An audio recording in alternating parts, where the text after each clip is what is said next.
Good morning everyone.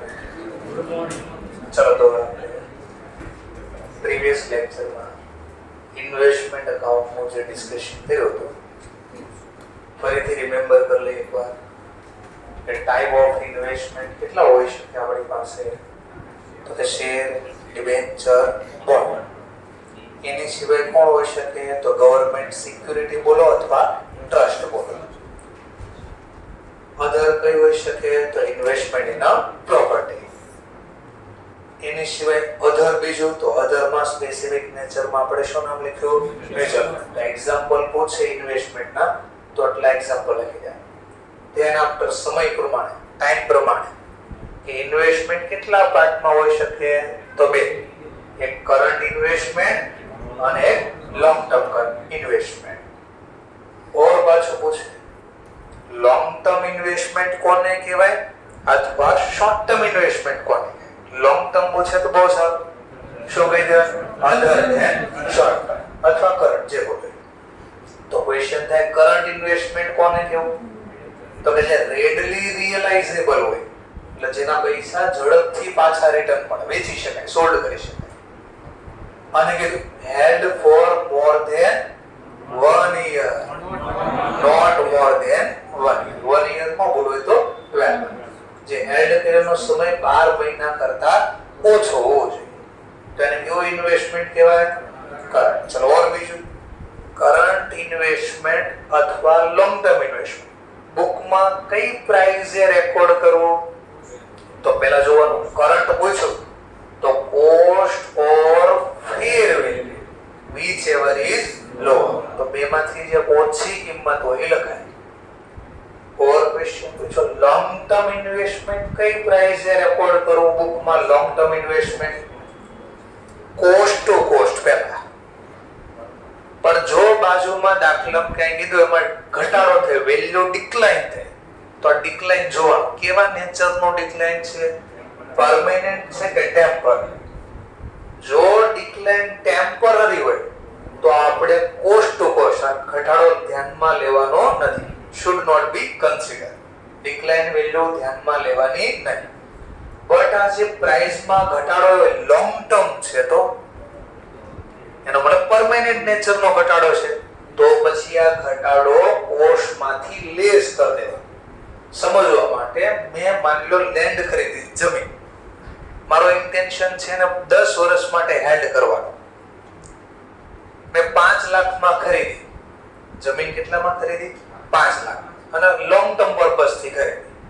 હવે માની લો એની value ઘટી ગઈ, 4.5 લાખની થઈ. મેં પરચેસ કેટલામાં કરી? આજે સોલ્ડ કરો, સેલ કરો તો કેટલામાં થાય? તો કેટલો ઘટાડો થાય? હા, તો 50,000 ઘટાડો લખું કે ના લખું, રેકોર્ડ કરું કે ન કરું? તો ક્વેશ્ચનમાં જોવાનું કે આ જે ડિક્લાઇન થઈ 50,000 ની વેલ્યુ એ ટેમ્પરરી છે કે પરમેનન્ટ છે? જો ટેમ્પરરી ડિક્લાઇન થયો પણ કન્સિડર કરવાનું, પણ આ પરમેનન્ટ ડિક્લાઇન હોય તો 50,000 ઘટાડો કરવાનો, એનું પ્રોવિઝન કરવું પડે. શું કરવું પડે? પ્રોવિઝન. થોડો ટોપિક સમજાઈ ગયો? ચલો ધ્યાન આપતો. હવે આપણે મેઈન મુદ્દા ઉપર આવશું કે કોસ્ટ ને ફેર વેલ્યુ whichever is lower કીધું. ફેર વેલ્યુ નો મતલબ શું થાય? એક્ઝામમાં પૂછે what is the meaning of fair value? તો કોને કહેશું ફેર વેલ્યુ? તો કહેશું આર્મ લેન્થ ટ્રાન્ઝેક્શન. આર્મ એટલે હાથ. તો બે વ્યક્તિ વચ્ચે, બે વ્યક્તિ એટલે કોણ હોય? એક ખરીદનાર હોય, એક વેચનાર. તો આની ડેફિનેશન ઇંગ્લિશમાં બોલું છું. આર્મ લેન્થ ટ્રાન્ઝેક્શન between, એટલે between વચ્ચે, કોની વચ્ચે? knowledgeable and willing. knowledgeable and willing buyer and seller. એટલે એવા બે વ્યક્તિ વચ્ચે ડીલ થાય છે કે જેને ક્યાંક ખબર પડે છે કે કેટલામાં લેવાય વેચાય. 60 શાળીની યોજનામાં ભાગ લીધો નથી. એટલે 60 શાળીની યોજના તો બને ટૂંકમાં એને ક્યાંક ખબર પડે, ગાંડો વ્યક્તિ નથી. જેમ કે કાલના એક ન્યૂઝ છે, HR હરિયાણાનો કેસ થાય છે. હા, હરિયાણાનો એક મારુતિ સુઝુકીની ગાડી આવે છે, ઇગ્નિસ એવું નામ છે. એ સમથિંગ એને 5-6 લાખ રૂપિયામાં લીધી. એક્ઝેક્ટ મને અમાઉન્ટ નથી ખબર, ન્યૂઝમાં એવું હતું. એને સ્પેશિયલ નંબર, ગાડી નંબર, એનો લકી નંબર હતો ને, એ લેવો હતો. એમાં જેટલી ગાડી છે ને એ નંબરની જ રાખી. ચલો તો કે ગાડી 6 લાખની આવે એવું સમજીને ચાલો, 5-6 લાખ. તો નંબર પ્લેટ ના લેવાના કેટલા આપે? મતલબ એક નંબર, લકી નંબર, એક નંબર, ઓલવેઝ ફર્સ્ટ એમ. ચલો તો 20,000 આપે, 50,000 આપે, 1 લાખ, 20 લાખ, 50 લાખ, 1 કરોડ, 1.5 કરોડ રૂપિયા. કેટલા રૂપિયા? 1.5 કરોડ રૂપિયા. લકી નંબર છે, જાવો જ ઓલવેઝ ફર્સ્ટ. ફર્સ્ટ એટલે પછી ફર્સ્ટ, ભલે વેચાઈ જવું પડે એકવાર, પણ ફર્સ્ટ એટલે ફર્સ્ટ. તો અહીંયા ક્વેશ્ચન થાય કે આવા ટ્રાન્ઝેક્શન નો હાલે કે જેને ક્યાંક ખબર પડી જાય 4.5 લાખ 5 લાખની સામે તમારે આટલા રૂપિયા ન દેવાય. આ રિયલ વેલ્યુ ન કહેવાય. હવે ગાડી વેચવા ને 1.5 કરોડમાં આપે કે ભાઈ મેં તો 1.5 કરોડનો ખર્ચો કર્યો છે ગાડીમાં. એક કામ કરું, આના ઉપર એક બીજી નંબર પ્લેટ લગાડી હું 4 લાખ આપીશ. તો રિયલ વેલ્યુ કઈ ગણાય? તો કે છે બે વ્યક્તિ એવા હોવા જોઈએ જેને બંનેને ખબર પડી કે આની રિયલ અમાઉન્ટ આ છે. એટલે નોલેજ બી છે અને વિલિંગ બી છે. વિલિંગ એટલે પૈસા ચૂકવવા લેવા માટે તૈયાર છે. તો આને કહેવાય ફેર વેલ્યુ. ચલો તો અહીંયા સમજાવવા માટે કીધું છે ફેર વેલ્યુ એટલે શું? Is the amount of which asset could be exchanged. એટલે એક્સચેન્જ એટલે અદલા બદલી, વેચી ખરીદ વેચાણમાં શું થાય? વસ્તુ આપ લે થાય એટલે એક્સચેન્જ કેવું કે a knowledgeable and willing, knowledgeable and willing buyer અને seller બી એવો જ હોય. willing knowledgeable seller in a arm length transaction. તો આ ફેર વેલ્યુ મળે ક્યાં? આવા વ્યક્તિ મળે ક્યાં જેને કઈ ખબર પડતી હોય ખરીદનાર ને વેચનાર? તો ઓબ્વિયસલી માર્કેટમાં મળે આવા લોકો. તો કીધું છે કે માર્કેટ વેલ્યુ છે ને એને અલ્ટરનેટિવ જ છે. માર્કેટ વેલ્યુ અથવા એનઆરવી પ્રોવાઇડ કરે છે એવિડન્સ ઓફ ફેર. તો ટૂંકમાં ફેર વેલ્યુ ક્યાં ગોતવા જાય? માર્કેટ. એનઆરવી નો મતલબ કેમ મળતી? નેટ રિયલાઇઝ વેલ્યુ ફાઉન્ડેશનમાં. તો એક્સપેક્ટેડ માર્કેટ પ્રાઇસ એમાંથી માઈનસ કરી નાખતા એક્સપેક્ટેડ સેલિંગ એક્સપેન્સ. તો પહેલું હું નામ બોલ્યું એક્સપેક્ટેડ માર્કેટ. તો માર્કેટ પ્રાઇસ ક્યાં મળે? માર્કેટમાં, બજાર જ્યાં હોય ત્યાં. તો પાછું કીધું કે અહીંયા લખે ને આનો ઓલ્ટરનેટિવ એટલે ટૂંકમાં એવિડન્સ ક્યાં ગોતવા જાવ? તો કે માર્કેટ વેલ્યુ. માર્કેટ વેલ્યુ ક્યાં હોય એ કોને કહેવાય? તો ઓર કીધું પાછું ઇઝ ધ અમાઉન્ટ ઓબ્ટેન, એવી રકમ જે મેળવવામાં, ઓબ્ટેન કરવામાં ક્યાંથી? From the cell of investment in a open market. એટલે જ્યાં કે છત કેવું ન હોય એવું ઓપન માર્કેટ ગોતવાનું તમારે. નેટ ઓફ એક્સપેન્સ એટલે નેટ ઓફ એક્સપેન્સ એટલે તો હમણાં જ આપણે એનઆરવી ની વાત કરી. જો કઈ ખર્ચો લાગતો હોય તો બાદ કરી. નેસેસરી પણ ખર્ચો લાગે છે કે necessary to incur on or before disposal. વેચતા પહેલા અથવા વેચ્યા પછી જે ખર્ચો લાગે એ બાદ કરીને જે રૂપિયા મળે એને કહેવામાં આવે માર્કેટ પ્રાઇસ. ક્યાં મળે માર્કેટ પ્રાઇસ? ઓપન માર્કેટમાં. તો આ બે શબ્દ પૂછે, આ ખાસ પૂછે છે ફેર વેલ્યુ એટલે શું? તો આ ડેફિનેશન જોઈ લેવાની. ઓકે, બીજું હવે એને સરખાવવાની છે કોની સાથે?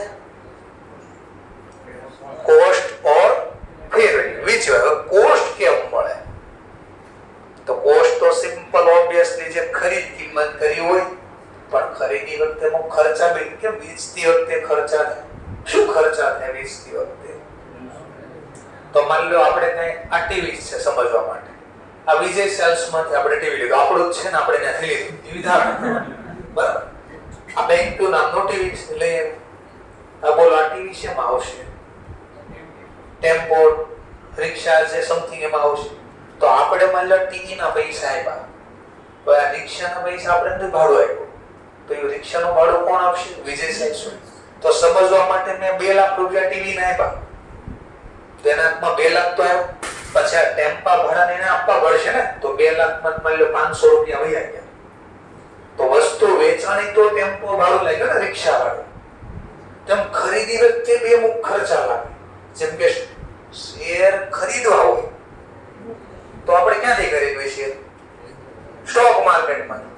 પણ સ્ટોક માર્કેટમાં ખરીદવા કેમ? તમે જાજો લો સ્ટોક માર્કેટ ગોતો તો ક્યાં હોય સ્ટોક માર્કેટ? અરે મુંબઈમાં તો જાજો, મુંબઈમાં કોઈને ઓફિસમાં કે લાવો છે નહીં, તમારે અકાઉન્ટ ઓપન કરવું પડે. તો account open, demat account open કરવું પડે. કેવું? ડીમેટ. અને બીજું, ડીમેટ અકાઉન્ટ ઓપન કર્યા પછી પરચેસ સેલ કરવા માટે બ્રોકરની, એટલે કે જે બ્રોકરેજ નું કામ કરે છે, બ્રોકર હાઉસ કહેવાય, જે ફેસિલિટી આપે તમને શેર ખરીદવાની અને શેર વેચવાની, તો એની ત્યાં બે અકાઉન્ટ ખોલાવવું પડે. તો બે અકાઉન્ટ ખોલાવવા પડે. કયા બે અકાઉન્ટ? ડીમેટ. ડીમેટ અકાઉન્ટ હુકમ સર? એમાં શેર રાખવા માટે.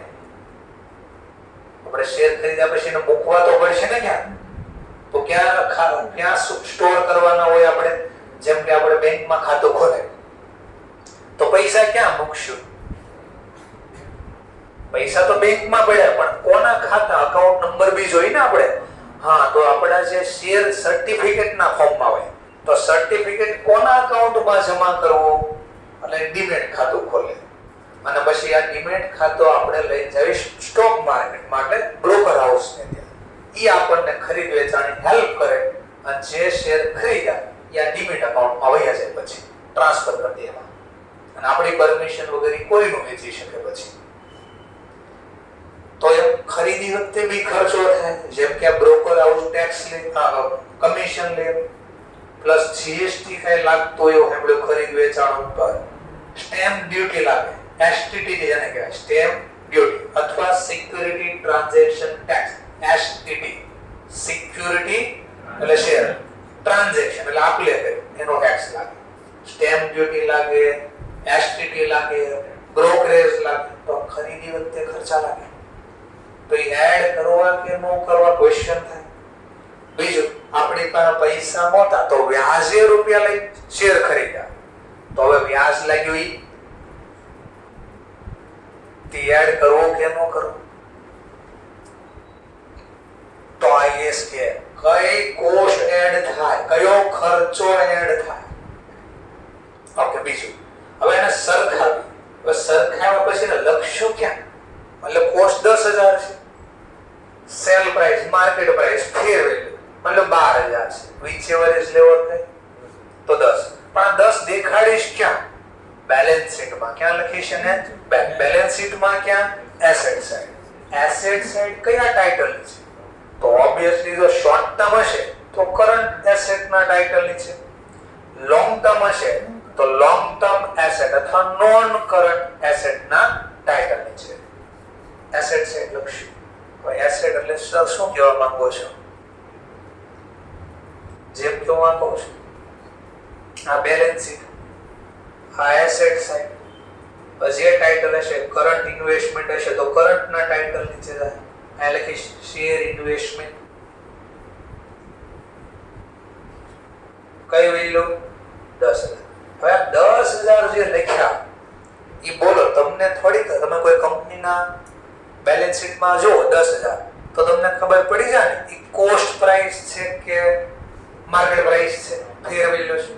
નહીં, આટલા માટે કીધું આ 10,000 ને કહેવાય કેરિંગ અમાઉન્ટ. આપણે લોકો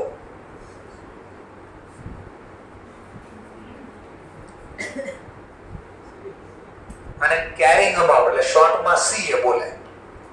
કેરી કરવું એટલે રાખી મૂકવું, ધારણ કરવું. અમાઉન્ટ એટલે વેલ્યુ.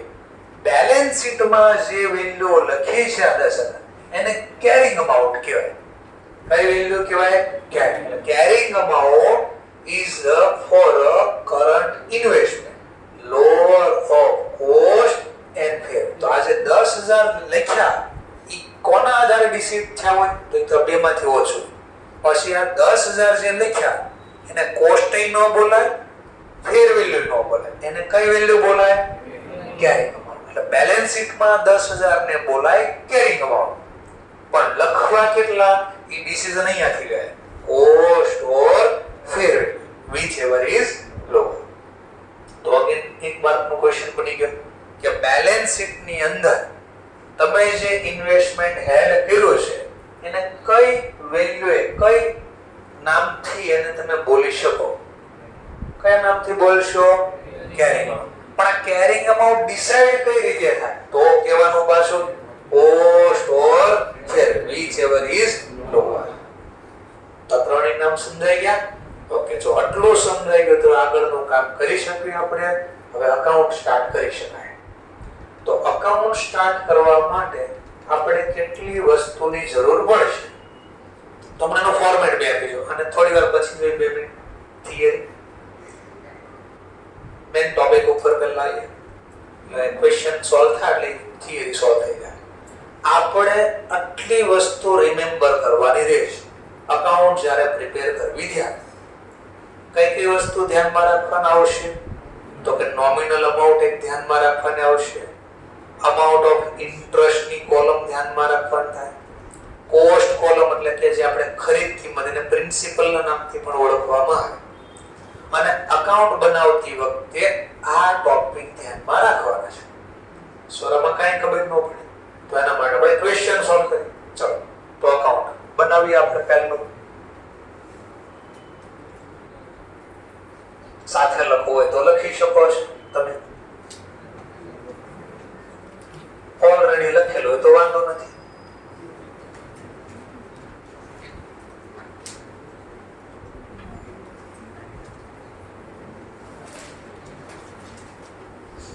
ચલો, ઇન બુક ઓફ, પહેલા તો લખવું જ પડે ટાઇટલ. ભાઈ કોને બુક્સમાં આપણે અકાઉન્ટ લખવા જઈ રહ્યા છે. ધ્યાન આફ્ટર બીજું લખવાનું. શું તૈયાર કરો છો? તો કે ઇન્વેસ્ટમેન્ટ અકાઉન્ટ. ક્યાં ઇન્વેસ્ટમેન્ટ કર્યું છે તમે? તો એનું નામ લખવાનું. જેમ કે શેરમાં રોક્યા, ડિબેન્ચરમાં રોક્યા, બોન્ડમાં રોક્યા, ગવર્નમેન્ટ સિક્યુરિટીમાં રોક્યા. ક્યાં ઇન્વેસ્ટમેન્ટ કર્યું છે? તો ક્વેશ્ચનમાં આપ્યું હોય. જેમ કે મિસ્ટર એક્સ ઇન્વેસ્ટમેન્ટ કરે છે. કોણે ઇન્વેસ્ટમેન્ટ કર્યું? તો કોના ચોપડામાં લખશું આપણે? મિસ્ટર. તો અહીંયા લખવાનું in book of mister x. ક્યાં ઇન્વેસ્ટમેન્ટ કર્યું? 10% ગવર્નમેન્ટ બોન્ડ. તો અહીંયા લખવું પડે ઇન્વેસ્ટમેન્ટ અકાઉન્ટ. ક્યાં ઇન્વેસ્ટમેન્ટ કરો છો? 10% ગવર્નમેન્ટ બોન્ડ. અને પછી કહે છે અકાઉન્ટ તૈયાર કરો, પ્રિપેર કરો. ક્યાંથી ક્યાં સુધીનું? તો લખો prepare account from 1st Jan to 31st December. તો આપણે અહીં લખવાનું કે આ જે ઇન્વેસ્ટમેન્ટ અકાઉન્ટ તૈયાર થયું ક્યાંથી ક્યાં છે? from 1st January to 31st December. આવું ટાઇટલ લખી દે. ટૂંકમાં આટલું લખેલું હોવું જોઈએ. ઉપર નીચે લખો તો પ્રોબ્લેમ નથી. ક્લિયર? હવે અકાઉન્ટ ને તો ખબર છે તમને બે સાઈડ હોય, ખબર ને? એક કઈ હોય? અથવા સાઈડ હોય left hand side, right hand side. Debit and credit. હવે આનો આપણે ફોર્મેટ તૈયાર કરીએ. તો પહેલું તો અકાઉન્ટમાં હંમેશા શું લખીએ છીએ આપણે? ડેટ. ફાઉન્ડેશનમાં લેઝર કોસ્ટિંગ શીખ્યા હતા. ડેટ પછી શું આવે? પર્ટિક્યુલર. પછી શું આવે? અમાઉન્ટ. પણ અહીંયા અમાઉન્ટ માટે 3 કોલમ. ઓલે કેશ બુક શીખ્યા હતા આપણે, 3 કોલમ કેશ બુક. તો 3 કોલમ રાખતા. એમ અહીંયા 3 કોલમ જે છે આ બનાવવાની થશે. આ કોલમ એકનું નામ આવશે નોમિનલ. નોમિનલ બોલો, ફેસ વેલ્યુ બોલો, અથવા ત્રીજું નામ યાદ છે? પાર વેલ્યુ. તો આપણે અહીંયા મોટા ભાગે આઈધર નોમિનલ અથવા ફેસ વેલ્યુ વાપર. પાર વેલ્યુ વર્ષ નહીં યુઝ કરીએ. મોટા ભાગે નોમિનલ હશે. આપણે નોમિનલ લખીએ. Nominal amount. પછી એક ચલો ક્યાં રોકાણ કર્યું છે? Government bond. આ 10% ડિસ્કાઉન્ટ છે કે પ્રીમિયમ છે? ઇન્ટરેસ્ટ. હા, તો આના ઉપર બદલામાં મને મળશે શું? ઇન્ટરેસ્ટ. તો ઇન્ટરેસ્ટ ની કોલમ બનાવવાની. ઇન્ટરેસ્ટ. અમાઉન્ટ નો લખો, ખાલી ઇન્ટરેસ્ટ લખો તો વાંધો નથી. મફતમાં મળશે આપણને તો પૈસા બી આપવા પડશે. તો જે ચૂકવશે આપણી કોસ્ટ કહેવાય. એમ નતા અહીંયા બનાવ્યા કે કયા વસ્તુ તમારે ધ્યાનમાં રાખવાની. તો અકાઉન્ટમાં 3 વસ્તુ આવશે અને જ્યારે પ્રિપેર કરશો ત્યારે આ પોઈન્ટ રિમેમ્બર રાખવાના છે કે આમાં ક્યાં લખવું, કેમ લખવું. ડેબિટ સાઈડ પૂરો થયો તો હવે કઈ સાઈડ ચાલુ થાય? ક્રેડિટ. સેમ રિપીટ કરો. ડેટ, પર્ટિક્યુલર અને અહીંયા બી અમાઉન્ટ ની 3 કોલમ બનાવી દઈશું. કઈ 3 કોલમ? હા, પછી જરૂરી નથી પહેલા આ લખો ના, તમે પહેલા કોસ્ટ લખો પછી નોમિનલ ને પછી જેમ લખો એમ ચાલે. પણ એક યાદ રાખો, અહીંયા જે કોલમ લખી હોય ઈ રિપીટ અહીંયા કરવાનું. તો અહીંયા પહેલા નામ કોનું છે તો પછી અહીંયા નોમિનલ જ પહેલા યુઝ કરવાનું, પછી ઇન્ટરેસ્ટ અને પછી કોસ્ટ, તો પછી કોસ્ટ. ટૂંકમાં આ રીતે રહેશે. આટલું સમજાઈ ગયું? ચલો હવે આગળ વધીએ. પાછું થોડો પોઈન્ટ લખીએ એટલે સમજાય મને. ચલો પહેલો ક્વેશ્ચન માં કહે છે આપણે 1 જાન્યુઆરી ના રોજ, 1 જાન્યુઆરી 2010 પરચેસ કર્યા. શું પરચેસ કર્યા? 300 બોન્ડ, આ ગવર્નમેન્ટ ના બોન્ડ ખરીદ્યા. ₹100 each, 100 રૂપિયાના દરે એટ 95. તો ક્વેશ્ચન તો 100 માં ખરીદ્યા કે 95 માં ખરીદ્યા? બે કિંમત આપી છે તો યાદ રાખજો હંમેશા એટ અથવા સિમ્બોલ છે એટ ધ રેટ. આના પછીની જે પ્રાઇસ હોય ને પરચેસ સેલ પ્રાઇસ કહેવાય. તો ટોપિક પરચેસ નો છે કે સેલ નો? આ તો આને પરચેસ, આની પછીની જે પ્રાઇસ હશે એ પરચેસ પ્રાઇસ હશે. આપણે બોલો કયા ભાવે? તો લખજો એટ. તો સર 100 શું છે? 100 છે ફેસ વેલ્યુ, નોમિનલ વેલ્યુ. એટલે કે આની કિંમત તો કેટલી છે? 100. બટ આપણે ખરીદ્યા કેટલામાં? 95 રૂપિયામાં. તો માર્કેટમાં તો પ્રાઇસ અપ ડાઉન ચાલતી હોય તો 95 ખરીદ્યા. પણ સર પાછળ શું લખ્યું નથી ખબર પડે. X interest. એક્સ નો મતલબ એક્સક્લુડિંગ. એક્સ નો મતલબ એક્સક્લુડિંગ. એક્સક્લુડિંગ નું ગુજરાતી બહાર. એનો મતલબ કે છે 95 રૂપિયામાં જે ખરીદ્યા ને એમાં વ્યાજ ઇન્ક્લુડ નથી. એટલે 95 માત્ર શેના ચૂકવા? બોન્ડ ખરીદ્યા. આમાં વ્યાજનો વહીવટ, વ્યાજની અમાઉન્ટ સેપરેટલી ગણવાની છે. તો એક્સ ઇન્ટરેસ્ટ નો મતલબ ફરીથી એક્સક્લુડ. શું એક્સક્લુડ? તો ઇન્ટરેસ્ટ. પણ ક્યાં એક્સક્લુડ? તો કે જે પરચેસ કરે 95 રૂપિયામાં એમાં વ્યાજ ઇન્ક્લુડ નથી. વ્યાજ અલગથી આપલે કરવાની છે. સર નથી સમજાતું? પછી દાખલો બોલો નથી થતો. જેટલો સમજેલો ટ્રાય કરે. પહેલા શબ્દ શીખવીશ ખાલી. ચલો તો આનો મતલબ હવે બીજો જોઈએ. હવે આપણે રોક્યા બોન્ડ એના પર શું મળે? ક્યારે મળશે? તો ગવર્નમેન્ટ ડેટ આપી છે. તો જેમ કે અહીંયા કીધું છે ઇન્ટરેસ્ટ આપણને ગવર્નમેન્ટ પે કરશે, આપણને મળશે. ગવર્નમેન્ટ પે કરશે. ક્યારે પે કરશે ગવર્નમેન્ટ? 31 માર્ચ અને 30 સપ્ટેમ્બર. એનો મતલબ 6 મંથ, દર 6 મહિને આપણને વ્યાજ ચૂકવે છે, આપણને મળશે. આટલો સમજાઈ ગયો? ચલો તો પહેલા આની અંદર લખાશે શું બધાય? તો ડેબિટ સાઈડ ઇન્વેસ્ટમેન્ટ પરચેસ કરવી એક લખાશે ટોપિક. જો નવું કઈ ખરીદ્યા પછી ને વેચ્યું ન હોય તો ગયા વર્ષનો ક્લોઝિંગ તો આ વર્ષનો તો ઓપનિંગ બેલેન્સ લખાશે. તો બે વસ્તુ ડેબિટ સાઈડ આવે કારણ કે આપણી એસેટ છે. એસેટ આવે તો ઉધાર. What comes in debit. તો ક્રેડિટ સાઈડ શું લખાશે? તો ક્રેડિટ સાઈડ બે વસ્તુ લખાશે. એક તો આ રોક્યું એના ઉપર શું મળે? ઇન્ટરેસ્ટ. કયા અકાઉન્ટ? નેચર ઓફ અકાઉન્ટ કયું? ઇન્ટરેસ્ટ. રિયલ, પર્સનલ કે નોમિનલ? નોમિનલ. તો મળે ઇન્ટરેસ્ટ. તો ઇન્કમ કહેવાય કે એક્સપેન્સ? હા, તો ઇન્કમ અકાઉન્ટ ઓલવેઝ શું થાય? ક્રેડિટ. તો વ્યાજ જે મળશે ઇન્ટરેસ્ટ રિસીવ એ આપણે અહીંયા રેકોર્ડ કરીશું ક્રેડિટ સાઈડ. બીજું જે ઇન્વેસ્ટમેન્ટ પરચેસ કરી એને ક્યારેક તો આપણે શું કરવાના છે? વેચશું, સેલ કરશું. તો સેલ કરવી તો ઇન્વેસ્ટમેન્ટ ધંધામાં આવી કે છે વોર્ડ વોઝ આઉટ ક્રેડિટ જાય તે જમા. તો ઇન્વેસ્ટમેન્ટ જે સેલ થાય એ અહીંયા લખશું, ઇન્વેસ્ટમેન્ટ પરચેસ કરીશું એ અહીંયા હશે. જેમાં ઓપનિંગ છે તો એસેટ ને કઈ બેલેન્સ હોય? ડેબિટ. તો વર્ષના અંતે એકાઉન્ટ ક્લોઝ કરવા જેટલા નહીં વેચાણ હોય એ અહીંયા આવશે ક્લોઝિંગ બેલેન્સ. ક્લોઝિંગ બેલેન્સ ન બોલવું હોય તો બેલેન્સ કેરીડ ડાઉન. આટલું ખબર પડી. ચલો આની સિવાય પાછું બીજું યાદ કરીએ.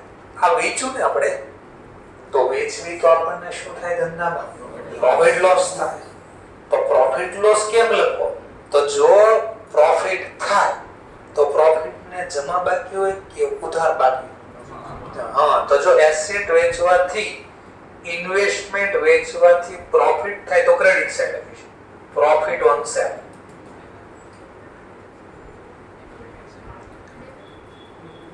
બરાબર ને? અને તમે કીધું ક્રેડિટ બેલેન્સ છે ને વાત કરો છો. હા, તો ક્રેડિટ બેલેન્સ હોય પણ હોય શું જો જેમ કે પ્રોફિટ થાય ત્યારે કોસ્ટ કરતા સેલ વધારે હોય ઓછું હોય. સેલ વધારે જેમ કે સમજવા માટે 5000 માં ખરીદ્યું, વેચ્યું 6000 માં, તો 1000 નફો છે પણ વેચાઈ જાય તો અકાઉન્ટ શું કરવું પડે? ક્લોઝ કરવું પડે. તો આપણે ફાઉન્ડેશનમાં ડેપ્રિસિએશન નામના ચેપ્ટરમાં મશીન ખાતામાં શીખ્યા કે મશીન ખરીદ્યું હોય ત્યારે અહીંયા લખવી, વેચવી ત્યારે પછી પ્રોફિટ થાય તો મશીન અકાઉન્ટ બંધ કરવું પડે. તો બંધ કરવા અહીંયા ઘટે, અકાઉન્ટ સર્વર કરવું પડે તો અહીંયા ઘટે. તો આપણે 1000 રૂપિયા અત્યારે એમને લખો છો ખાલી, કારણ કે રકમ મારે કામની નથી, કઈ વસ્તુ ક્યાં લખાય કામનું છે. તો જો પ્રોફિટ થાય ને તો લખશું અહીંયા પ્રોફિટ ઓન સેલ. હોય ક્રેડિટ બેલેન્સ પણ અકાઉન્ટ ક્લોઝ કરવા અહીંયા લખવી છે. તો લોસ ક્યારે થાય? લોસ સેલ ઓછો અને કોસ્ટ વધારે, તો હવે અકાઉન્ટ ક્લોઝ કરો અહીંયા સરવાળો વધારે છે તો બંધ કરવા ક્યાં ઘટતા હોય? Credit side. તો જો એસેટ વેચવાથી ઇન્વેસ્ટમેન્ટ વેચવાથી લોસ થાય તો અહીંયા લખશું લોસ ઓન સેલ. તો કઈ ઇન્ફોર્મેશન ક્યાં લખાશે ઈ ખાલી જો કોલમ કઈ પછીનો ટોપિક છે. પેલા આટલું ખબર પડી ગઈ કઈ ઇન્ફોર્મેશન ક્યાં લખશું. ચલો સ્ટાર્ટ કરીએ. તો દાખલામાં ચેક કરો કે જૂની બેલેન્સ આપી છે આપણને, એ તો ઓબ્વિયસલી ફર્સ્ટ ટાઈમ આપણે પરચેસ કરીએ છીએ.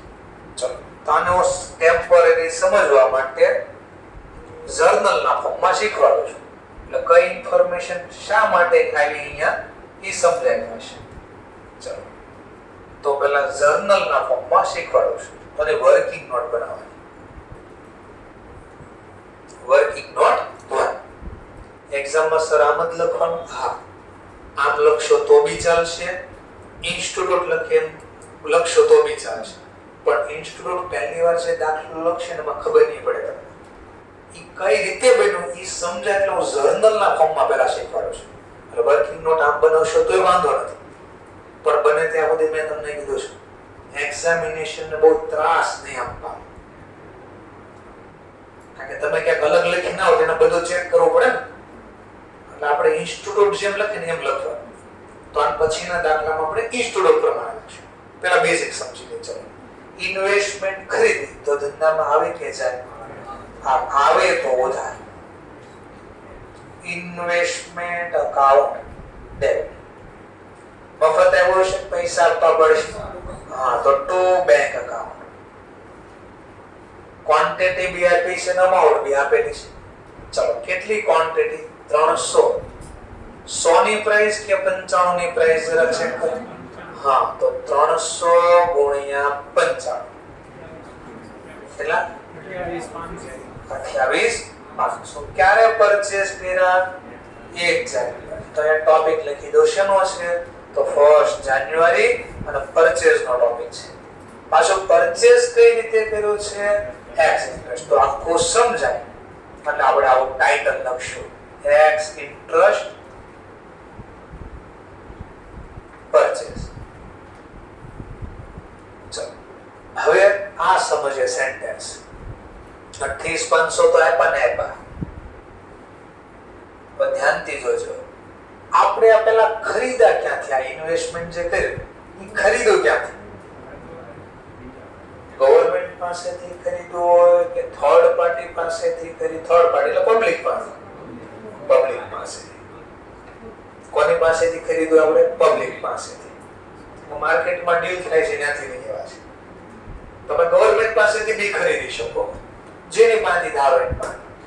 હવે ધ્યાનથી સાંભળ્યું કે થર્ડ પાર્ટી રાખશું એટલે કોઈ નોર્મલ પબ્લિક પાસેથી ખરીદા. ઇન્ટરેસ્ટ નો રેટ જો રેટ અને ડેટ 10%. અને ક્યારે વ્યાજ આપશે દાખલામાં ચેક કરો. 31 માર્ચ અને 30 સપ્ટેમ્બર. તો વિચાર, આજે કઈ તારીખ ચાલે છે? 1 જાન્યુઆરી. આજે એટલે આજ કાલે છે. આ ટોપિક આલે છે ની વાત કરીશ. આ ખરીદ્યા ત્યારે, ચલો મારે જ બોલવા મુશ્કેલ છે, હું સુધાર. આ ખરીદ્યા ક્યારે કઈ તારીખ ચાલે છે?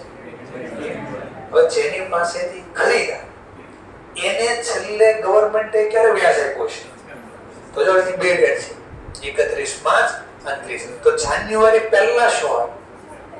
હા, તો સપ્ટેમ્બરમાં છેલ્લે ઇન્ટરેસ્ટ મળ્યો હોય તો એને કેટલો મહિનો સાચવા? સપ્ટેમ્બર પછી તો ઓક્ટોબર, નવેમ્બર, ડિસેમ્બર. તો 3 મહિનાને સાચવા ઇન્વેસ્ટમેન્ટ કર્યું, એનું વ્યાજ જવા દેશે? તો એ આપણી પાસેથી માંગે. તો ક્વેશ્ચન છે, આપણે શું કામ આપીએ ભાઈ? ગવર્મેન્ટ પાસે માંગે ને.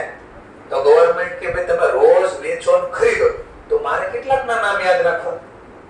એટલે ગવર્મેન્ટ શું કે અમે તો દર 6 મહિને વ્યાજ આપશું.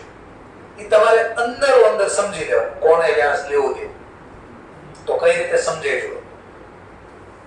ગવર્મેન્ટ આપણને નેક્સ્ટ વ્યાજ ક્યારે આપશે? 31 માં. સામેવાળા પાસેથી ખરીદ્યું એને છેલ્લે ક્યારે વ્યાજ મળ્યું? સપ્ટેમ્બર. તો જોજો બરાબર, સપ્ટેમ્બર થી માર્ચ કેટલો ગેપ કહેવાય? તો ગવર્મેન્ટ જેની પાસે છેલ્લે આ માર્ચ કે સપ્ટેમ્બર માં પડ્યા એને વ્યાજ આપે 6 મહિનાનો. કેટલા મહિનાનો? 6. તો આપણી પાસે આપણે રોક્યા જાન્યુઆરી, માર્ચ સુધી પડ્યા હોય છે માની લો, તો કેટલા મહિના રોક્યા? પણ વ્યાજ કેટલા મહિના મળ્યું? માં તો ગવર્મેન્ટ કહે છે આમાં 3 મહિનાનો તારો વ્યાજ છે અને 3 મહિનાનો તારીખ પહેલાના જે વ્યક્તિ હતા એનો વ્યાજ છે.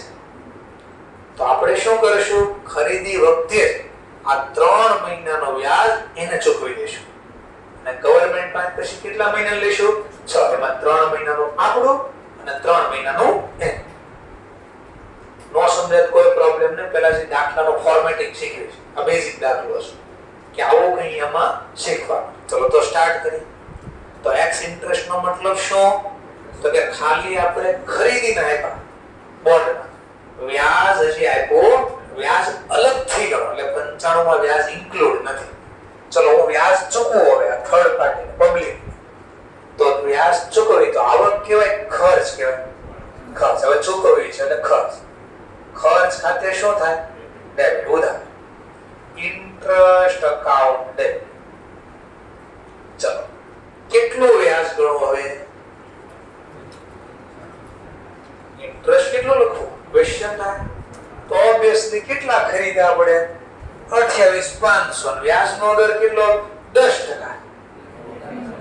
નહીં કેમ નહીં એવું પાછું? તો આપણે ફાઉન્ડેશનમાં શીખ્યા હતા ડિવિડન્ડ હોય, ડિસ્કાઉન્ટ હોય, પ્રીમિયમ હોય કે ઇન્ટરેસ્ટ હોય. ડિબેન્ચર વાળું ચેપ્ટર. ઓલવેઝ ની વેલ્યુ ઉપર ગણાય ફેસ વેલ્યુ. તો એકની ફેસ વેલ્યુ કેટલી છે? એકની ખરીદા કેટલા? તો 300 ગુણ્યા 100 એટલે કેટલી ફેસ વેલ્યુ છે? 30,000. ઇન્ટરેસ્ટ નો રેટ કેટલો છે? 10%. પણ 10% તો આખા વર્ષના છે. તો એને છેલ્લે ક્યારે મળ્યું? તો એ વ્યક્તિને ગવર્મેન્ટ પાસેથી સપ્ટેમ્બર. આજે કયો ચાલે? January. October, November, December. January ગણો કેમ ને? પહેલા. હા, તો એનો મતલબ એને 3 મહિનાનો વ્યાજ મળવાનો બાકી. તો આપણે 3 મહિનાનો આપવાનો ગુણ્યા 3 ભાગ્યા 750. તો ટોટલ કેટલા આપશો આપણે? 28,500 બોન્ડ ના ચૂકવાય ને અને 750 ઇન્ટરેસ્ટ ના ચૂકવાય. બોલો ટોટલ તો 29,250 ચૂક્યા. ક્લિયર થયો ટોપિક કઈ રીતે? તો આ જો ખરીદ કિંમત અને એક્સ ઇન્ટરેસ્ટ નો મતલબ આ થાય કે આની ઉપરાંત બીજા આપો 28,500 માં વ્યાજ નથી. ચલો તો લેઝર કોસ્ટિંગ કરો. છો લેઝર કોસ્ટિંગ ઇન્વેસ્ટમેન્ટ ખાતામાં કઈ બાજુ? તો જો investment account debit side date ની કોલમ માટે અને વારે વારે વર્ષ નો લખવું હોય તો એકવાર ઉપર મેન્શન કરી દે કયું વર્ષ ચાલે છે, કારણ કે વર્ષ એક જ વાર બદલે એટલે વારે વારે ન લખો તો ઉપર ટાઇટલ આપી દેવા. કઈ તારીખ છે? 2010 માં 1 જાન્યુઆરી. સામેનું નામ શું હતું? To bank. પણ જો અહીંયા ટુ બેંક લખશું તો ખબર નહીં પડે. તો તમારે ઓરિજિનલ ઘટના છે ને એ લખો જ લખી શકાય કે આ ટોપિક શેનો છે? પરચેઝ. ક્યાંથી લખો છો આ ડેટા બધાય? તો લખો વર્કિંગ નોટ 1. ચલો હવે કઈ કોલમમાં કેટલા લખો? ક્વેશ્ચન થાય. આ કઈ વેલ્યુ છે? આ તો નોમિનલ લખી છે. કેટલા ખરીદા? તો 300 મલ્ટીપ્લાય બાય 100 તો 30,000 30,000 નોમિનલ માં લખવા. બટ આ ખરીદા કેટલા રૂપિયામાં આપણે? તો જો ઇન્વેસ્ટમેન્ટ ની કોલમમાં જો કેટલા ચેકવા આપણે? 28,500. તો કોસ્ટ ની કોલમમાં 28,500 લખવા. ચલો બીજું લેઝર કોસ્ટિંગ. બીજું નામ શું છે આપણી પાસે? જરા ચેક કરો.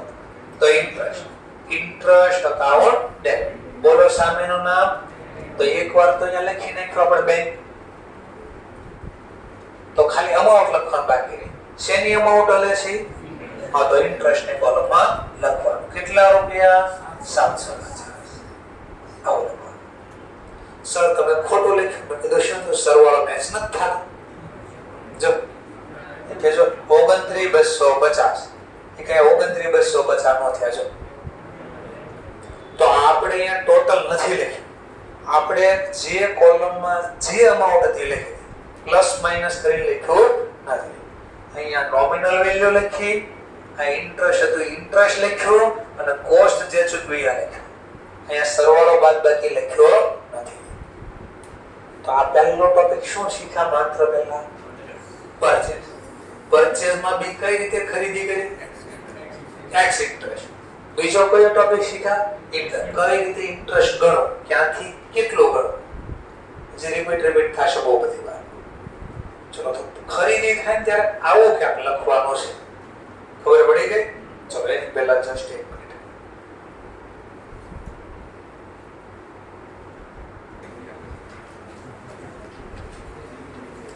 ચલો તો જોઈએ આપણે પણ એક્ઝામમાં બીજું ખાશે શું? બરાબર જો જેવી આ 1 જાન્યુઆરી પૂરી થાય then after ટ્રાન્ઝેક્શન કયો એવો તમારું જરા ચેક કરો. 31 ઓગસ્ટ 31 ઓગસ્ટ આવી ગયું. બટ જરા ઇન્ટરેસ્ટ ની ડેટ ચેક કરો. 1 જાન્યુઆરી ઇન્ટરેસ્ટ ની 31 માર્ચ અને 30 સપ્ટેમ્બર. તો બોલો જાન્યુઆરી પછી ઓગસ્ટ ની વચ્ચે આ બે માંથી એક ડેટ આવે છે ઇન્ટરેસ્ટ કઈ? માર્ચ. માં તો એક્ઝામ માં લખવાનું ન બોલાય. એટલે પહેલું કામ શું કરવાનું? આ બે ની વચ્ચે જ્યાં ઇન્ટરેસ્ટ ની ડેટ આવતી હોય ત્યાં અંડરલાઈન કરીને વચ્ચે જોવાની. આની વચ્ચે એટલે બે ની ઉપર આ બે સેકન્ડ ટ્રાન્ઝેક્શન છે એની ઉપર આમ વચ્ચે લાઈન કરી દો. એટલે જ્યારે અહીંયા પહોંચો ને એટલે ખબર પડે વ્યાજ ગણવાનું બોલાય નહીં. પહેલું કામ એક્ઝામમાં ઓલવેઝ આ કરવાના ચેપ્ટરમાં. ઓર પછી આગળ જો કઈ ડેટ આવે જરા ચેક કરી. ઓગસ્ટ પછી અહીંયા જો અહીંયા પેલા આમાં જો ઓગસ્ટ પછી પણ આની બે ની વચ્ચે જરા ચેક કરો વ્યાજની ડેટ ક્યાં આવે છે? તો પાછો અહીં અંડરલાઈન કરવું પડશે બીકોઝ આપણે શીખ્યા ક્રોનોલોજિકલ ફોર્મ. એટલે શું? જે ઘટના જે તારીખે બને ત્યારે લખવી પડે. તો ખરીદ વેચાણની પહેલા ઘટના બની ગઈ ઇન્ટરેસ્ટ. તે લખતા ભૂલાય નહીં એટલે આ કામ કરવાનું. સમજાઈ ગયો મુદ્દો? ચલો પછી ડેટ શું તો પાછળ કઈ છે? નવેમ્બર પછી ડિસેમ્બર. વર્ષ પૂરું થઈ ગયું. પછી વ્યાજની કોઈ ડેટ વચ્ચે આવતી નથી. પ્રોડક્ટમાં બે ડેટ ચેક કરી લેવાની અને જ્યાં એ વચ્ચે આવતી હોય ત્યાં અંડરલાઈન કરી દેવાની. વ્યાજ આપણો ગણવાનો ભૂલાય નહીં. તો ચલો હવે ચેક કરો. જાન્યુઆરી પછી ઓગસ્ટ પહેલા લખો કે જે અંડરલાઈન કરી એ 31 માર્ચ નો વ્યાજ લખો. એટલે હું સમજાય એટલે યાદ રાખવા લખી દો. Interest due date 31 March and 30 September. Sir exam લખો તો ચાલે? હા, કોઈ પ્રોબ્લેમ નથી. તો મને હવે કયો પહેલા ઓગસ્ટ પહેલા લખો કે માર્ચ નો ટોપિક પહેલા લખો? હા, તો માર્ચ નો ટોપિક આમાં મેન્શન કરો. ચલો ક્યાં લખો? ક્વેશ્ચન થાય. શેનો ટોપિક છે? માર્ચ મંથ એટલે ઇન્ટરેસ્ટ.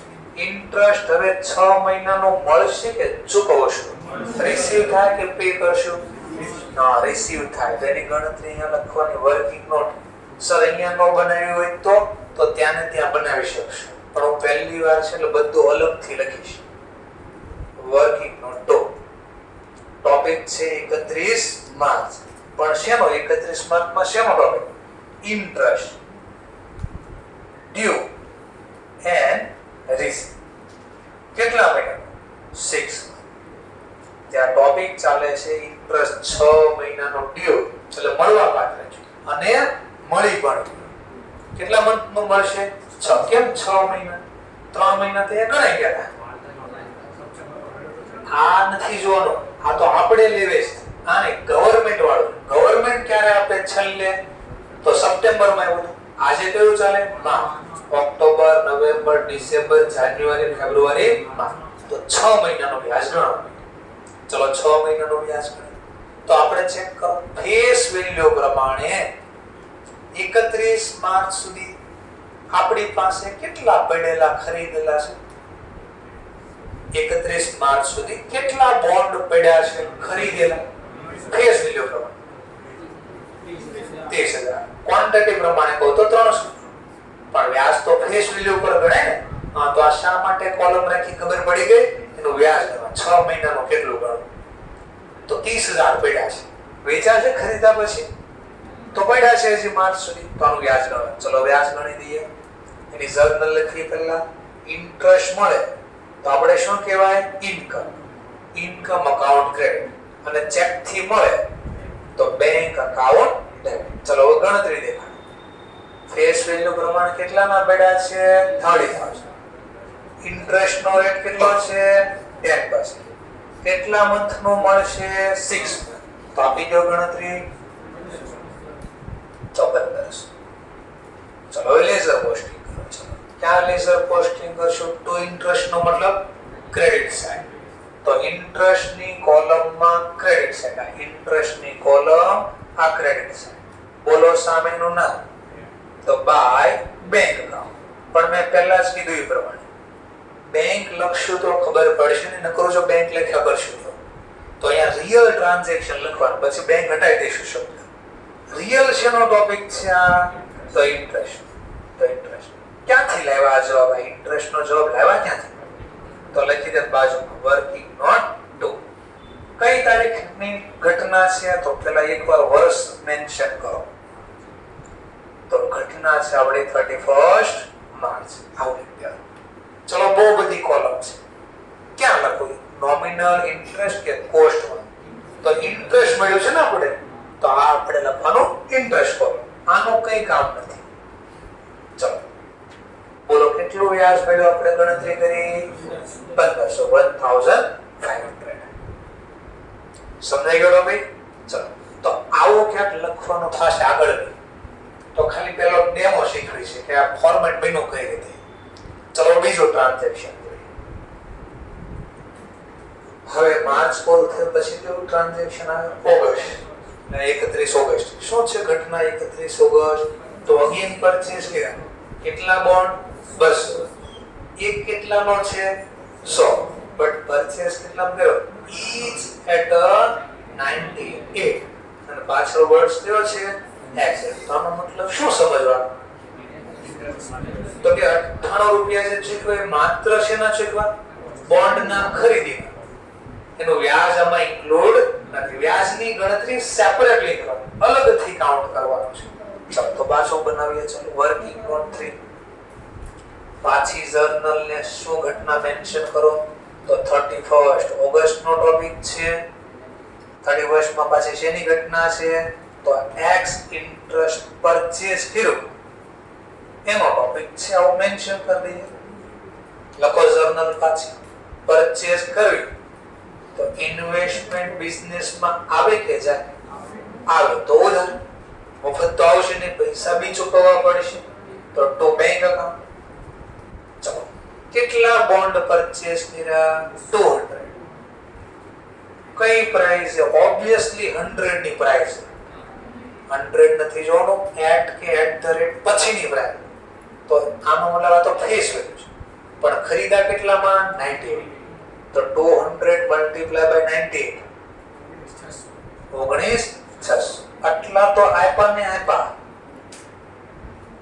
ઈ કઈ બીજું બી માંગશે શું માંગે એક્સ ઇન્ટરેસ્ટ નો મતલબ અલગથી વ્યાજ શું કામ વ્યાજ માંગશે વિચારો પહેલા તો છેલ્લે વ્યાજ આપણને ને એને ગવર્નમેન્ટે ક્યારે આપ્યું હતું 31 માર્ચ આજે કયું ચાલે તો એનો મતલબ એને સાચવાને એટલો સમય તો એટલા સમયનું વ્યાજ માંગે તો ગણતરી કરો એપ્રિલ મે જૂન જુલાઈ અને એ તો 5 મહિનાનો વ્યાજ બનાય આપણે કહેશો અમે શું કામ આપી તો જાણે ગવર્નમેન્ટ પાસે માંગો તો એ સમજાવશે કે ભાઈ ગવર્નમેન્ટ છે ને વચ્ચે ક્યારે નો આવે એ સપ્ટેમ્બરમાં જેની પાસે બોન્ડ પડ્યા ને એને 6 મહિનાનો આપશે આપણે વિચારો ક્યારે ખરીદે ઓગસ્ટ અને સપ્ટેમ્બરમાં વ્યાજ મળે તો આપણે કેટલો સમય સાચવા 1 મહિના પણ વ્યાજ ગવર્નમેન્ટ આપણને કેટલો આપશે હા એટલે કે છે 6 તને મળશે ને 6 મહિના વ્યાજ માં 5 મહિનાનું મારું વ્યાજ છે ઈ તો મને અત્યારે આપી દે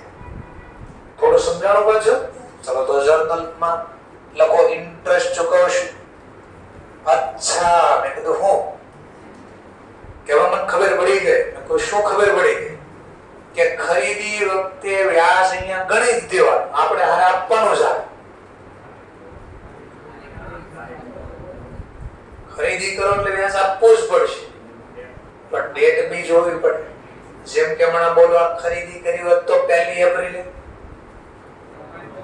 તો કેમ નહીં હોય કારણ કે 31 માર્ચ હજી તો ગવર્નમેન્ટ આપી રહ્યા છે તો એક દિવસનો વ્યાજ કોઈ આપતું નથી ચલો તો ઇન્ટરેસ્ટ અકાઉન્ટ ડેટ કઈ વેલ્યુ ઉપર ગણવાનું ઓબ્વિયસલી ખરીદ કિંમત ઉપર 19 નોમિનલ તો સર નોમિનલમાં મને ન ખબર પડે તો એકવાર લખી દો 200 ક્વોન્ટિટી અને એકની ફેસ વેલ્યુ 100 તો ગુણાકાર કરવી તો કેટલા કહેવાય 20000 ઇન્ટરેસ્ટ નો રેટ પણ 10% તો આખા વર્ષના છે ચલો પેલા ભાઈ કેટલો સમય એને બચાવ્યા છે પોતાની પાસે હેલ્ડ કર્યા હતા 5 મહિના તો આપણે 5 મહિનાનો ઇન્ટરેસ્ટ પ્રોવાઈડ કરવો પડે બોલો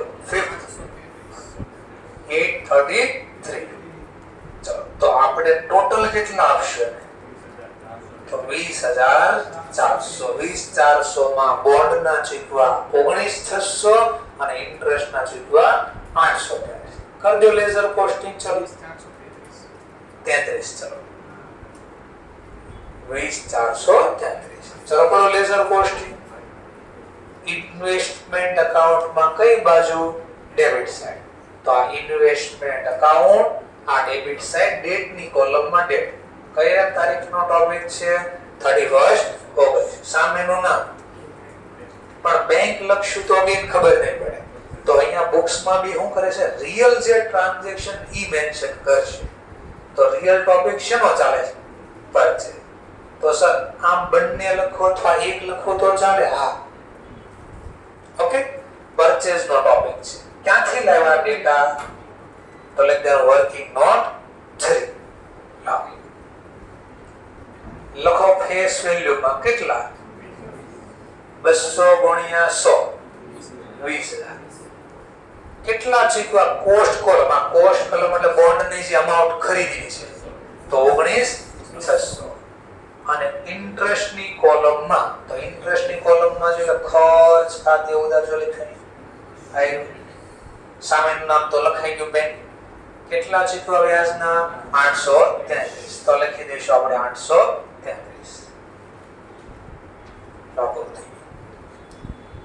તો આ રીતે આપણે ક્યાંક વર્ક કરવાનો થશે ક્લિયર ટોપિક ચલો તો અહીંયા હું સ્ટોપ કરું છું આજે નેક્સ્ટ લેક્ચરમાં પાછા અહીંયાથી સ્ટાર્ટ કરીશું અને આનો QR કોડ બી તમને શેર કરી દઈએ છીએ. હા, એક દિવસ માટે ટાઈમ ચેન્જ થયો તો મારો, એટલા માટે કાલથી પછી તમને ખબર તમારે જ કેવું પડશે, જવા દો તો સારી વાત રહેશે.